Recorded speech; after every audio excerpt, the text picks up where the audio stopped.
jina langu naitwa Amina. Sawa. Ni mzaliwa kijiji hichi cha Msadala. Ndio. Mimi nilikuwa ni mlevi. Acha niwaambieni ukweli.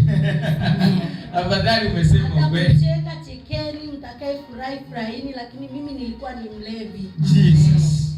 Na ulevi wangu mimi ulikuwa ni kama ni ulevi wa kutumiwa, kwa sababu ilikuwa ikifika asubuhi, mimi bila kunywa pombe sisikii raha.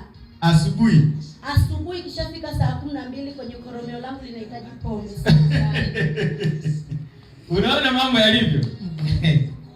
Nilikuwa nafikia paka kakaangu ananiambia, mdogo wangu unaelekea mahali pabaya sana. Huyu ni mtu wa kike, ujue. Mtoto wa kike anakuambia asubuhi saa 12 koromeo linataka nini? Na kabla sijafika kwenye madhabahu haya, nilikuwa na wifi yangu yule pale. Siku moja nimeamka asubuhi nimekunywa pombe. Nimekaa barazani. Mungu akaniambia, wifi, mimi naenda kanisani. Nikamwambia wifi yangu, naenda kanisani ndio, lakini naomba tuongozane wote twende huko kanisani, lakini nimekunywa pombe hapo.